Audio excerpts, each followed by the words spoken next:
Hello students. तो next concept जो हम लोग देखेंगे टाइप्स ऑफ मैट्रिक्स का, जो था पहला था स्केलर मैट्रिक्स, दूसरा है रो मैट्रिक्स, तीसरा कॉलम मैट्रिक्स, और फिर फोर्थ में हम लोग पढ़े हमारा डायगोनल मैट्रिक्स। अब फिफ्थ में हमारा है स्केलर मैट्रिक्स। तो पांचवा स्केलर मैट्रिक्स है, इसको बारे में जानेंगे। तो पहले तो नोट कर लीजिए क्या है, उसका समझाते हैं। तो जो डायगोनल मैट्रिक्स आप समझे, इसके जस्ट पहले उसको समझने के बाद ही स्केलर मैट्रिक्स समझ में आएगा, ठीक है। तो स्केलर मैट्रिक्स समझने के लिए डायगोनल मैट्रिक्स समझें। तो डायगोनल मैट्रिक्स क्या होता है? डायगोनल मैट्रिक्स वो है जिनका डायगोनल एलिमेंट्स ही हो।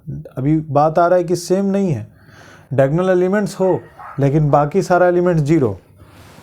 यानी कि डायगोनल एलिमेंट्स अगर ए है मैट्रिक्स तो 5, 3, 2, अब बाकी सब जीरो। अगर ये जीरो नहीं हुआ तो इसे क्या लगता है कि एक सिंपल मैट्रिक्स है। तो यही है डायगोनल मैट्रिक्स। इसी को हम लोग लिखते हैं डायग 5, 3, 2।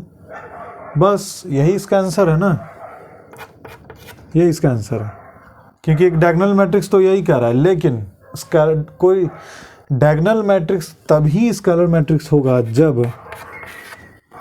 जब उसके जो डायगोनल एलिमेंट्स हैं वो क्या हो जाए, वो हो जाए इक्वल हो जाए। तब हम कहेंगे क्या कि वो स्केलर मैट्रिक्स। तो कर देते हैं इक्वल।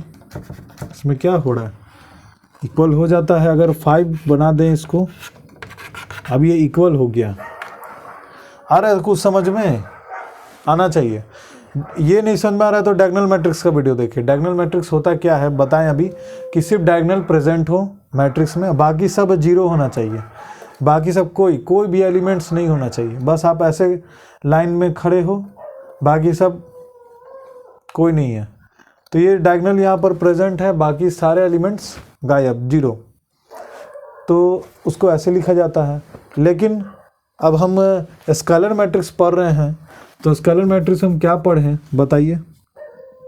स्केलर मैट्रिक्स हम यही पढ़ें कि सारे डायगोनल एलिमेंट्स सेम होने चाहिए, एक ही नंबर के। तब हम कहेंगे कि ये स्केलर मैट्रिक्स है, ठीक है। आगे समझ में आसान था। पहला प्रॉपर्टी क्या है कि इफ m बराबर n, पहला प्रॉपर्टी होना चाहिए कि m बराबर n। देखिए m बराबर n है। दूसरा a i j equal to 0 if i is not equal to j। Row अगर कॉलम के बराबर नहीं है तो जो आपका टोटल मैट्रिक्स होगा, बता रहे हैं रो अगर कॉलम के बराबर नहीं है, कहने का मतलब ये है कि कोई b है, जैसे 5 है, यही एग्जांपल लेते हैं, 0, 0, ठीक है, 0, 5, 0।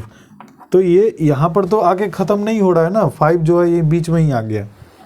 इस टाइप के 2 क्रॉस 3 फिर से लिख दे रहे हैं, R1, R2, R3। अगर नहीं सीख रहे हैं तो हम हर वीडियो में R1, R2, R3 डालते जाएंगे कि इससे आपको याद रहे।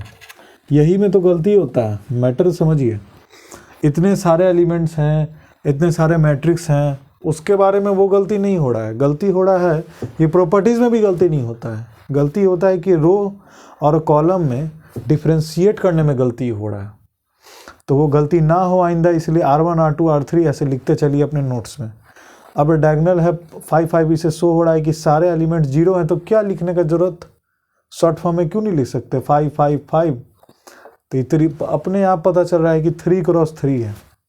अब देखिए 2 क्रॉस 3, 2 रो 3 कॉलम, कैसे, R1, R2 फिर लिख देते हैं। R1, R2 कभी नहीं आ रहा होगा कि कहाँ पे बोल रहे हैं हम। तो R1, R2 और R3, R1, R2 और R3 इसमें था। अब इसमें R1, R2 है, C1, C2, C3 था इसमें।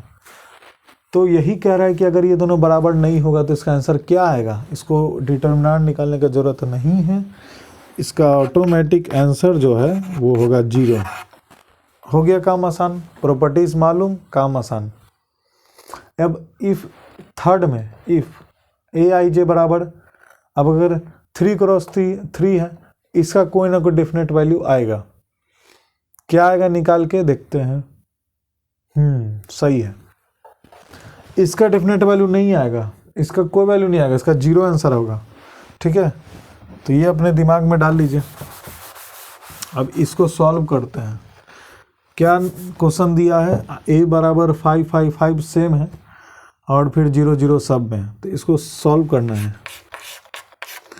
तो मॉड ऑफ ए तो क्या हो जाएगा, 5 5 उतर जाएगा, 5 उतरा, ये अंदर आया, तो ये क्रॉस 25 25 माइनस 0, फिर से बता रहे हैं 5 लिए। ठीक है, 5 5 25, फिर 0 इंटू 0 0, ये लिख दिए। क्या आया, 5 इंटू 25।